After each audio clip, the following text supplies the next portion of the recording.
अस्सलाम वालेकुम। रिश्तों को मजबूत करने और उनको निभाने के लिए आज हम दो अहम बातों को सीखेंगे।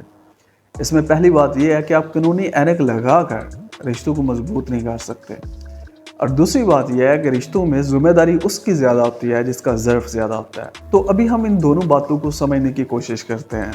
तो पहले हम देख लेते हैं कि कानूनी ऐनक लगाने से परहेज़ क्यों ज़रूरी है और कानूनी ऐनक लगाने से मुराद क्या है।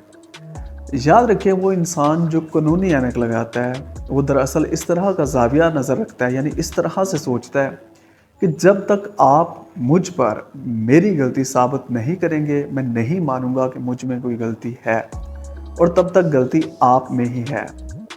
यानी वो इंसान ये चाहता है कि उसको दलील के साथ, अक्ल के साथ, सबूतों के साथ साबित किया जाए कि वो कहाँ पे गलत है, और अगर आप ये नहीं कर सकते तो फिर आप ही गलत हैं, वो इंसान गलत नहीं है। अब यहाँ पर ही तो मसला है। रिश्ते जज्बात से गूंदे होते हैं, जहाँ पर जज्बात हो वहाँ पे तवक्कुआत होती हैं, और सम टाइम तवक्कुआत अनरियलिस्टिक भी होती हैं या हद से ज़्यादा भी होती हैं। और जब वो तवक्कुआत पूरी नहीं होती तो अगला इंसान हर्ट होता है, वो फील करता है। अब हमें ये लग रहा होता है हमने तो कुछ किया ही नहीं, ना हमने कुछ ऐसा बोला था कि जिसकी वजह से ये हर्ट हो, लेकिन अगला इंसान हो रहा होता है क्योंकि वो जज्बात से गूंदा हुआ है। और जज्बात से, जैसे मैंने बोला कि जज्बात जहाँ पर हों वहाँ पर तवक्कुआत होती हैं, और सम टाइम तवक्कुआत हद से ज़्यादा भी होती है। इसकी एक मिसाल ले लेते हैं। फ़र्ज़ कर लें आपका बर्थडे था और मैं विश करना भूल गया हूँ। मैं विश करना क्यों भूल गया हूँ कि मैं कहीं बीमार था या किसी और काम में मसरूफ़ था, और आप इस पे रूठ जाते हैं। अब अगर मैं कानूनी ऐनक का सहारा लूँगा तो मैं आपसे बोलूँगा कि साबित करें मैं कैसे गलत हूँ, देखिए मैं तो बीमार था ना, या मैं तो मसरूफ़ था, तो इस सिचुएशन में अगर मैं भूल गया हूँ तो इसमें मेरा क्या कसूर है। यानी मैं गलती मानने की तरफ नहीं आऊँगा, और बात को, यानी कि उसको उधर दरगुजर करने की बजाय मैं उसको एक किस्म का बढ़ा दूँगा, क्योंकि अगला इंसान तो ये तवक्को कर रहा था ना कि उसको विश किया जाएगा, और वो इसको फ़ील भी कर बैठा है। तो ऐसे में कानूनी ऐनक लगाने के बजाय आपको ये समझना होगा कि अगला इंसान किस पैराडाइम में रह के या किस ज़ाविया नज़र के तहत बात कर रहा है।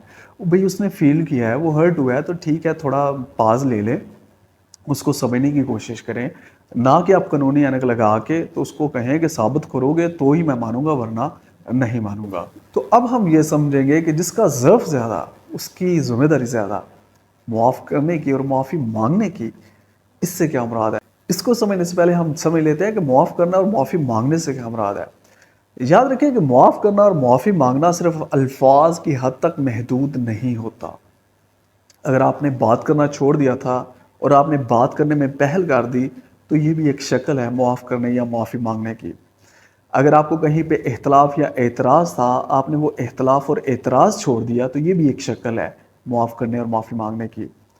अगर आप किसी से उलझ रहे थे, उस पे गुस्सा आ रहा था, आपने उलझना छोड़ दिया, गुस्सा करना छोड़ दिया, तो ये भी एक शक्ल है मुआफ़ करने और माफ़ी मांगने की। यानी ज़रूरी नहीं है कि आप अल्फाज से ही माफ़ी मांगे। तो अब हम देखते हैं कि जिसका ज़र्फ ज़्यादा उसकी ज़िम्मेदारी ज़्यादा, इससे क्या मुराद है। याद रखें, रिश्ता तब निभता है जब दो लोगों में से कोई एक एट अ टाइम झुकाव तैयार करे, नरमी इख्तियार करे। मैं ये नहीं कह रहा कोई एक ही मुसलसल करे, मैं ये कह रहा हूँ कोई एक एट अ टाइम करे। क्योंकि अगर दोनों ही जिद पे या अना पे अड़ जाएंगे तो फिर कभी भी वो रिश्ता मजबूत नहीं होगा और रिकवर होने की तरफ नहीं आएगा। किसी एक को नरमी इख्तियार करनी होगी। ये नरमी कैसे आती है? जब इंसान ये सोचता है ना कि जिसका ज़र्फ ज़्यादा उसकी ज़िम्मेदारी ज़्यादा, ये चीज़ उसमें नरमी लेके आती है। याद रखिए कि अगर फ़र्ज़ कर लें मेरा इख्तलाफ हो गया आपके साथ या झगड़ा हो गया था, और अगर ये स्टेटमेंट मेरे ज़हन में आया कि यार जिसका ज़र्फ ज़्यादा उसकी ज़िम्मेदारी ज़्यादा, तो ये मुझे बहुत सी चीज़ों से आज़ाद कर देती है।